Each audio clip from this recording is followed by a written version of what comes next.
Salut! Pour ce premier podcast, j'aimerais vous parler d'un film qui m'a profondément touchée.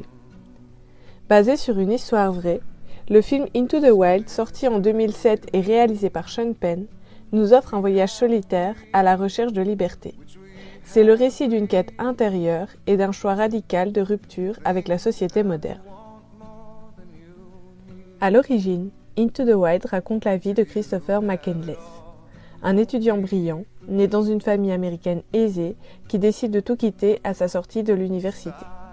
Il donne ses économies à des œuvres de charité, abandonne sa voiture et coupe les ponts avec ses parents avant de partir sur les routes des États-Unis sous le pseudonyme d'Alexander Supertramp. Son objectif, c'est l'Alaska, un territoire sauvage et mythique, symbole de la liberté absolue. Mais ce n'est pas qu'une simple aventure, c'est une fuite. Une tentative de se libérer d'un monde qu'il juge hypocrite, matérialiste et étouffant. En 1992, son corps est retrouvé dans un bus abandonné en pleine nature. Il avait 24 ans. Cette histoire est racontée dans le livre Into the Wild, publié en 1996 par Jon Krakauer. Journaliste et écrivain, il ne se contente pas de relater les faits. Il mène une véritable enquête.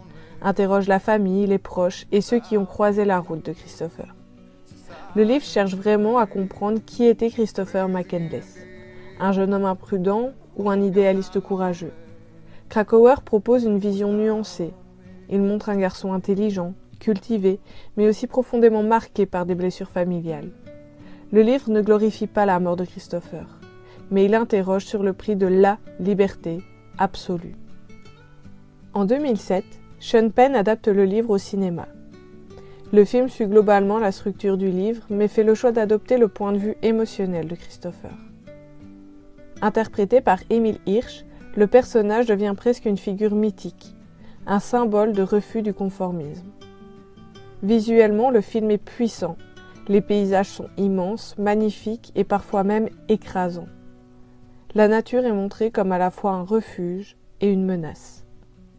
Là où le livre analyse, le film fait ressentir. Il met en avant la solitude, la beauté des rencontres humaines, mais aussi l'isolement progressif de Christopher.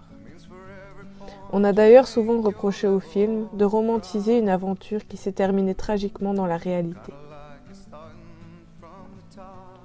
Into the Wild pose une question centrale. Peut-on être heureux, seul, totalement libre, en dehors de toute société ? Christopher cherche une vérité pure, mais apprend que trop tard, que le bonheur n'a de sens que s'il est partagé. Cette phrase trouvée dans son journal résume tout le film. Et il est impossible pour moi de vous parler de Into the Wild sans évoquer sa bande originale, composée par Eddie Vedder, le chanteur de Pearl Jam. La musique est bien plus qu'un accompagnement, c'est une voix intérieure. Les chansons traduisent les émotions de Christopher. L'élan, la solitude, l'espoir, puis la mélancolie.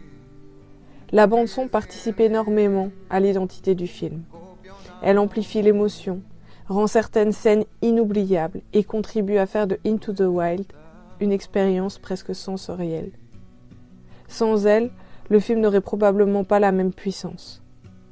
Alors je vous recommande vivement de lire ce livre, regarder ce film et de vous laisser transporter par cette bande originale.